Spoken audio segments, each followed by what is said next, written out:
Today's topic is meiosis, which sounds very similar to the process of mitosis, which is good because it is very similar. Obviously, it's not exactly the same. Meiosis is all about the production of gametes, and gametes are simply sex cells. So what I'm saying to you is that we have two different cell division processes that occur in our bodies. The majority of those cell divisions are represented by mitosis, which you've already learned about.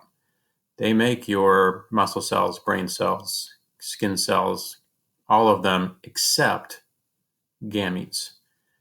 Meiosis is that second cell division process whose sole responsibility it is to make one kind of cell, either sperm or egg.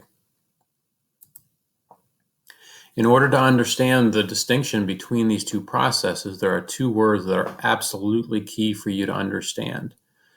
These mean everything. They are the words diploid and haploid.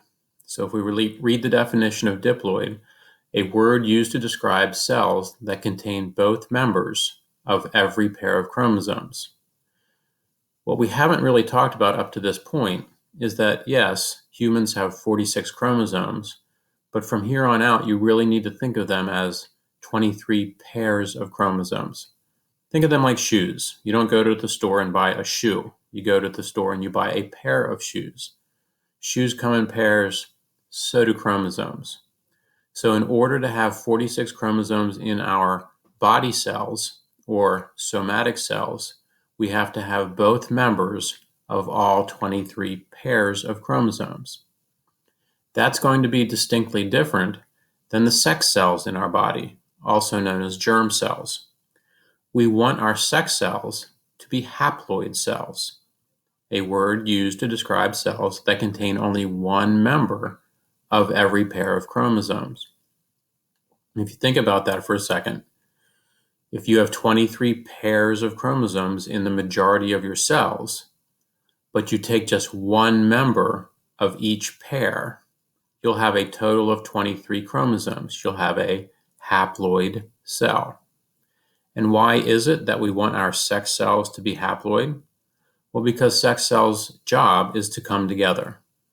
A sperm cell that is haploid and an egg cell that is also haploid, each containing, in the case of humans, 23 chromosomes, will fuse during fertilization and form a diploid body cell, and contributing half of the genetic information from the mother and half of the genetic information from the father.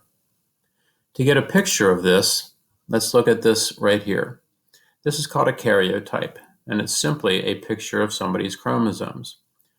You can see that there are 23 pairs of chromosomes all lined up nice and orderly. A key word for you to understand as you look at this diagram is the word highlighted in the upper left-hand corner, which is the word homologous. What you're looking at here are 23 pairs of homologous chromosomes. The prefix homo at the beginning of that word means the same. So as you look, for instance, at chromosome pair number 1, a homologous pair. This is going to sound stupid. Those two are the same and yet not identical. What I mean by that is if I look at this one chromosome here on the left, let's just say it has a gene for your eye color. Here is its homologous partner to the right. What that means is that that chromosome also has a gene for eye color. They are the same in that sense, and yet the gene for eye color on the left might be for brown eyes, and the gene for eye color on the right might be for blue eyes. And so they are the same, but not identical. They are homologous. I don't know who this person is, represented here by these 23 pairs of homologous chromosomes, but what I can tell you is that of every pair, one member of that pair came from that person's mother, and one member of that pair came from the person's father. And that's how we end up with the 23 pairs of homologous chromosomes that we all have. We are truly 50% mother and 50% father when it comes to our genes. If we take a look at a slightly different karyotype, you'll notice that things are pretty much the same. The only oddity here is this bottom right-hand corner. You'll notice that this person does not have 23 pairs of homologous chromosomes. They have 22 pairs of homologous chromosomes and one non-homologous pairing.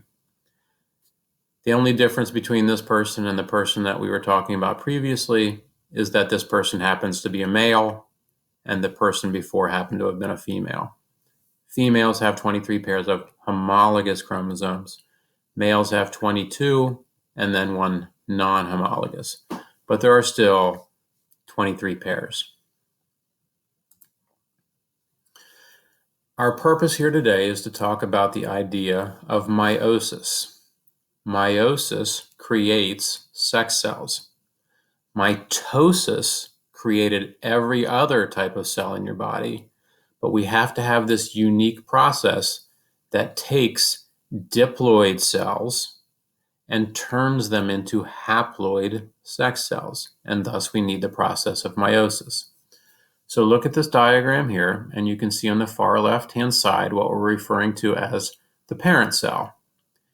It's diploid. It has a pair of chromosomes, a homologous pair. What you're already familiar with from the process of mitosis is that this cell also is going to be in interphase. It's going to go through G1, S, and G2 stages. And of course, if you remember back to S, the importance of S is this idea of replication. Everything is copied.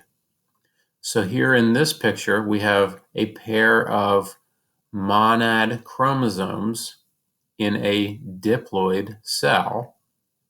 And as DNA replication occurs, we now have this cell, which is still a diploid cell, but the chromosomes have become dyad instead of monad. This is where meiosis is then set to begin. You can see what happens. Every pair of chromosomes is divided up. You're going to have one member of the pair that ends up in this cell, and you're going to have one member of the pair that is ending up in this cell. Notice what has happened to our chromosome number. It has been split in half. That's the key. These cells are no longer diploid. They are haploid. And yet, meiosis isn't done yet. There's actually 2 cell divisions in one complete cycle of meiosis. This first split that we just talked about, from here to these 2, is referred to as meiosis 1. Meiosis 1 takes a diploid cell and splits it into 2 haploid cells. Now you might wonder, okay, well then why aren't we done? That was the whole point, is to try to create haploid sex cells. Well, look at the chromosomes.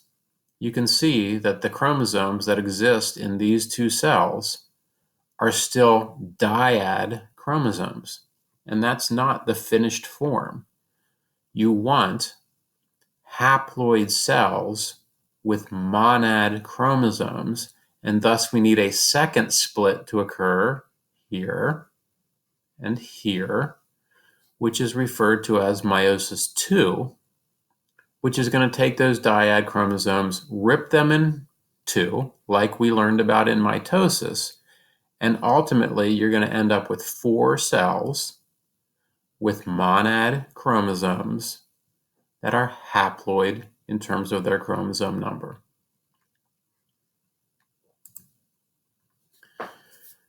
This picture represents interphase.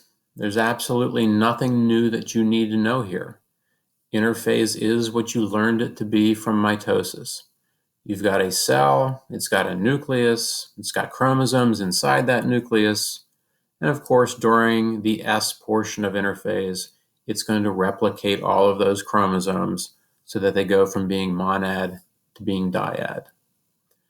That sets us up for our next lecture, in which we will go through the actual stages of meiosis, and they should all sound very similar to what you've learned previously in mitosis.